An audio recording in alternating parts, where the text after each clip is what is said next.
house is it? Whose house is it? The last thing I want to talk about on this episode is, I don't know if y'all heard about the thing with the Rooney Rule. So did y'all hear that the Florida Attorney General, he threatened potential civil litigation if the rule was not eliminated?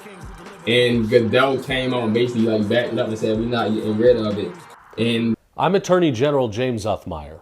Next week, the NFL's annual league meeting begins in Phoenix, Arizona, and the NFL draft is only a month away.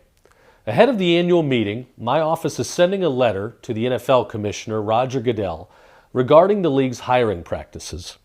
Specifically, the use of the so-called Rooney Rule, which requires NFL teams to interview candidates based on race. The NFL's use of the Rooney Rule violates Florida law by requiring race-based considerations in hiring. Florida law is clear. Hiring decisions cannot be based on race, and the Rooney Rule mandates race-based interviews and incentivizes race-based decisions. That's discrimination. We're demanding the NFL suspend the Rooney Rule, and failure to do so may result in enforcement actions against the league for race-based discrimination.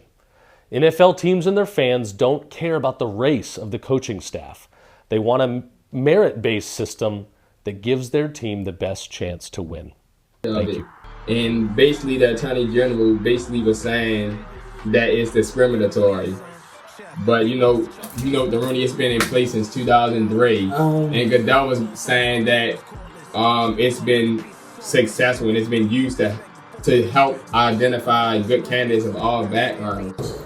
And we certainly will engage with the Florida AG or anybody else, as we have in the past, to talk about our policies and what they are. As you know, the Rooney Rule is not a hiring mandate. It's intended to try to help, and it's been used by industries far beyond football. But my thing is for y'all is, do y'all actually believe that the Rooney Rule actually helped?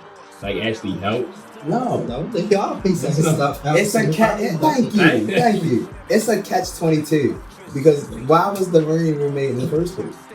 Because black and minority coaches were discriminated against. But when you look at people like Brian Flores, when you look at people like Gerard Mayo, when you look at some of the older people, what was the Vikings head coach? Leslie Frazier. Yeah, when you see some of these people that came and gone over the last 10, 15 years, and they weren't given the same fair share that the person before them got, their predecessor got, may have got 3-4 years while they got 1 or 2, and they didn't have enough time to actually deal with a change around or a build up. When you actually look at these, it kind of goes into the same hand.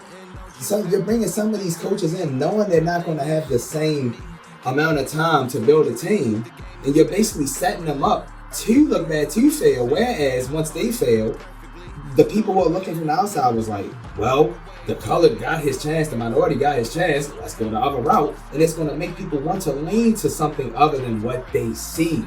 So in a sense, it was discriminatory to not have a rule before, and now to have a rule is even just as discriminatory because people are seeing it for what it is. You're not fooling nobody anymore by saying it's just successful.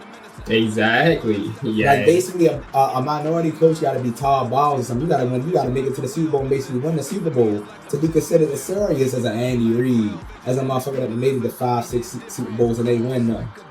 And then the thing is, like you said, even though the Rooney Rule, like you do have to interview a minority candidate, do y'all know that it was only one minority candidate that was hired during this process where it was 11 head coaching jobs, and the only person was Robert Saleh. So, and that sounded like affirmative action. Yeah. That sounded like we gotta give them one, or they gonna say we not following the rule that we made. And then sometimes when they the head coach and then they lose that coaching job, they gotta go back to the coordinator. While other old coaches lose a job and just straight get a job the next season. Exactly. Yeah. And that's why ain't been there. And that's why I said I'm disappointed in Aaron Glenn so many times last year.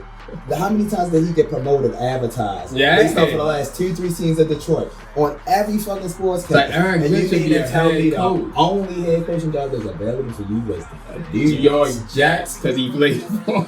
And as a person with so much pride, knowing that how good he is, he said, you know what? Even if it's the worst job, I'm going to take it because it's an opportunity. Yeah. They gave you the worst opportunity. They only put the opportunities that they wanted you to have out there. They said, no, we don't want him to have a prominent job on Pittsburgh or a prominent job on the Vikings or these teams that we can advertise. Let's send him to a fucking place that ain't won a championship in 60 years because we ain't worried about them. That's bullshit. This man only highlight is him dancing down the field against the Buccaneers. Come on. Because they won a game. You're the only team in NFL history that got an interception. So, as far as that rule, I'm going to take Forrest Gump rule. And that's all I got to say about that. Well, that's all we got to say about this episode. Did y'all heard what I said, podcast? We'll see y'all next time on the next episode. From your guys, Talk, Darn, D2D. See y'all next time. Y'all heard what I said. Hey, Roger, how you doing? Hey, I remember talking in your office back in 2019, and you had said that the league is always going to look at different things about hiring. Well, since then, you guys have expanded the Rooney Rule. You have you put in a mandate to try to address the offensive side of the ball with the coaching fellowship program, and you also put candidates in front of the decision makers. But everybody knows that this cycle was 0 for 10 for black coaches, 1 for 9 for coaches of color. So should you just be resigned to the fact now that basically nothing you do can move the numbers between 3 to 7 on coaches and 3 to 7 on general managers, those historic numbers that we've seen? You know me too well to say I'm resigned to something where I think we need to continue to make progress, and I believe that. I believe diversity is good for us.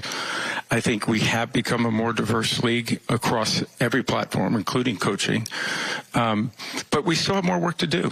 There's got to be more steps. So we're reevaluating everything we're doing, including our accelerated program, including every aspect of our policies and our programs, to meet the challenges of today and tomorrow rather than yesterday. So we need to be looking at that and sort of say, okay, why did we have the results this year? What is it that we can be doing in training or education, and that goes for not just the candidates, but also the clubs, and how we can try to continue to increase the opportunities and the outcomes ultimately.